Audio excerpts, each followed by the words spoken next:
ఇలాంటి అపోజిషన్ లో మన యొక్క విశ్వాసాన్ని ఎందుకన్నా బలపరచుకోవాలి అని అంటే అక్కడే many of the people will fall.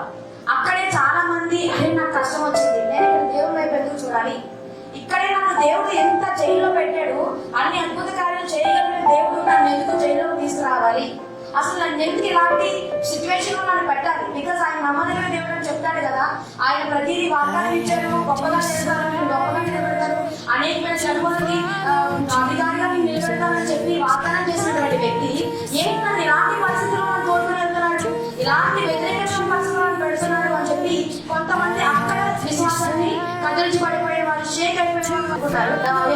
మోషే పొల దగ్గరికి వెళ్ళినప్పుడు కూడా మంత్రులందరూ ఒకవైపు ఉన్నారు, ఇక యువత మాత్రం ఎవరున్నారు, మోషే ఆరు దగ్గరే ఉన్నారు. వాళ్ళందరినీ కూడా చాలా సంధ్య వాళ్ళు కూడా మెజిషియన్స్, వాళ్ళు కూడా అద్భుతాలు చేస్తున్నారు. కానీ ఎవరు మనుషున్నారు అక్కడ, ఎవరిది గొప్ప ఉంటుంది అక్కడ అంటే మోషే. బికాస్ మోషేని దేవుడు ఎన్నుకున్న వ్యక్తి అలాంటి పరిస్థితుల్లో దేవుడు విడిచిపెట్టేశారు. మోషేని ఆరోగ్ని విడిచిపెట్టలేదు. సేమ్ అదే కాకపోతే 400 మంది ప్రాఫిట్స్ ఎదురుగా ఉంటే మిగతా వాళ్ళందరినీ కూడా ఎదిరించి దేవుడి నామాన్ని గొప్ప చేస్తున్నాడు. దేవునికి స్తోత్రం, హల్లెలూయా.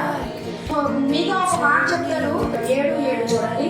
ఆయన యెహోవా కొరకు నేను ఎదురు చూచెదను, రక్షణకర్తయగు నా దేవుని కొరకు నేను కనిపెట్టుకొని ఉంటును, నా దేవుడు నా ప్రార్థన ఆలకించును.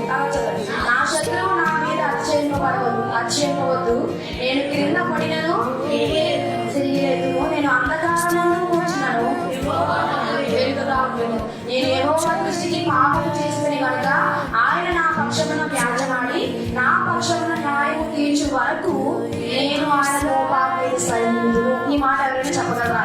ఆయన నా పక్షమున న్యాయము తీర్చు వరకు నేను ఆయన కోపాన్ని సహించును. అసలు మీకా గారు 400 ప్రాఫిట్స్ కి వ్యతిరేకంగా చూసినటువంటి వ్యక్తి. అప్పటికే మీకా చాలా ఎదిరింపులు, ప్రతి దాంట్లో ఎందులో ఎడుగు పెడతామన్నా వచ్చేసి ప్రతి ఒక్కళ్ళు కూడా తీసేసుకోవడమే. కానీ మీకా గారికి ఎక్కడ కూడా ఒక ఛాన్స్ ఇవ్వట్లేదు, ఉంచున్నాడు మార్చడానికి కూడా ఛాన్స్ ఇవ్వట్లేదు.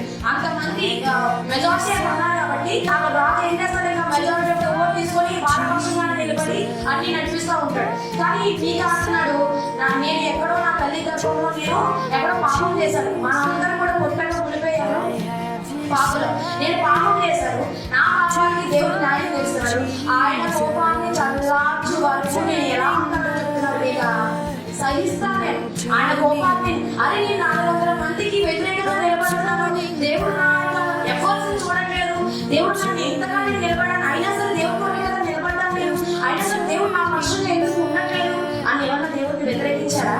హబక్కు కలిగినట్టు దేవా నీతిమంతులు ఇంకా ఎందుకు ఇలా అయిపోతున్నారు, అనీతిమంతులు ఇంకా ఎందుకు అలా వర్దిలేస్తున్నారు అని చెప్పి హబక్కు లాగా రివర్స్ క్వశ్చన్ కూడా వేయలేదు మీకా. కానీ అంత పరిస్థితుల్లో కూడా ఒకే ఒక మాట చెప్తున్నాడు చూడండి, ఆయన కోపాన్ని. అంటే ఒక చిన్న పాపం, ఏదో పెద్ద పాపం కూడా చేయలేదు మీకా, జస్ట్ చాలా చిన్న పాపం. ఆ చిన్న పాపానికి కూడా ఎంత ఈజ్ ఎక్స్పెక్టింగ్ చూడండి. దేవుడి నుంచి నాకు ఏమొస్తున్నా సరే అది నా పాపానికే అయి ఉండదు అంతే. అంతేగాని దేవుడు నాకు ఎక్కడ చెడు చేయట్లేదు, దేవుడు నాకు ఎక్కడ కీడు చేయట్లేదు, దేవుడు నా కీడు నన్ను తీసివేసి మేలుకరమైన మార్గంలో నడిపించడానికి నన్ను సిద్ధపరుస్తున్నాడు. కాబట్టి నేను ఎంత కోపాన్నైనా సహిస్తాను అని చెప్పి నిలబడి చెప్తున్నాడు. కాబట్టి ఈ రోజు మీకా గారి గురించి మనమందరం మాట్లాడుకునేలాగా దేవుడు చేశాడు. హల్లెలూయా.